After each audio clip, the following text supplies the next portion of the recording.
గత బీఆర్ఎస్ ప్రభుత్వం రాష్ట్ర ఖజానాను ఖాళీ చేసి తెలంగాణ రాష్ట్రాన్ని అప్పుల పాలు చేశారని పార్లమెంట్ కో-కన్వీనర్ కనమనేని చక్రధర్ రెడ్డి అన్నారు. ముస్తాబాద్ మండల కేంద్రంలో Congress party parliament co-convener కనమనేని Chakradhar Reddy పత్రికల సమావేశం నిర్వహించారు. ఈ సందర్భంగా వారు మాట్లాడుతూ బీఆర్ఎస్ నాయకులు ప్రభుత్వ అసైన్ భూములను అక్రమ పట్టాలు చేసుకున్నారని, ప్రభుత్వ పట్టాలు చేసుకున్న వారు అప్పజెప్పాలని, లేకపోతే వారిపై కఠిన చర్యలు తీసుకుంటామని హెచ్చరించారు. కాంగ్రెస్ ప్రభుత్వం ఇచ్చిన హామీలను దశల వారీగా అమలు చేస్తుందని అన్నారు. స్థానిక సంస్థల ఎన్నికల్లో ప్రజలందరూ కాంగ్రెస్ పార్టీకి అండగా ఉండి కాంగ్రెస్ పార్టీ అభ్యర్థులను గెలిపించాలని కోరారు. ఈ కార్యక్రమంలో మాజీ జెడ్పీటీసీ గుండం నర్సయ్య, మాజీ సర్పంచ్ కలగొండ కిషన్ రావు, ఏనుగు వేణు, మాజీ ఏఎంసీ చైర్మన్ అంజన్రావు, శ్రీనివాస్ రెడ్డి, తోట ధర్మేందర్, మాజీ కోఆప్షన్ సభ్యులు షాదుల్ పాషా, కాంగ్రెస్ కార్యకర్తలు పాల్గొన్నారు. కాన్స్టెన్సీ ఎమ్మెల్యే గారు కేటీఆర్ గారు మొన్న ప్రెస్ మీట్ పెట్టి మరి అనే అబద్ధపు మాటలు చెప్పి అసలు విషయాన్ని మాట్లాడకుండా వెళ్ళిపోయినారు. వారు మరి ఈరోజు ఉడుకుతున్న సమస్య, రగులుతున్న సమస్య సిరిసిల్లాలో భూ కుంభకోణం.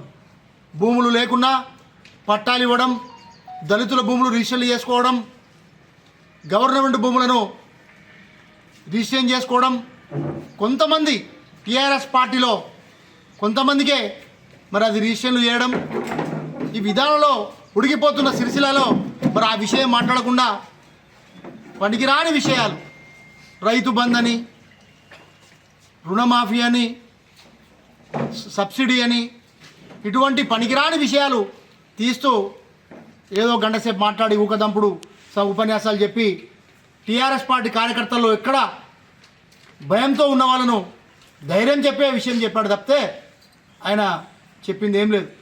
ఎందుకంటే ఈరోజు చూస్తున్నాం మనమంతా. కాబట్టి టీఆర్ఎస్లో కూడా అంతర్మదనం మొదలైంది. వాళ్ళ కూడా మళ్ళీ మనకు న్యాయం జరగది, మళ్ళీ వాళ్ళే నలుగురు వస్తారు, మళ్ళీ వాళ్ళ నాలుగేళ్ళు బాగుపడతారు అనే ఆలోచన ఈరోజు కార్యకర్తల్లో ఉంది.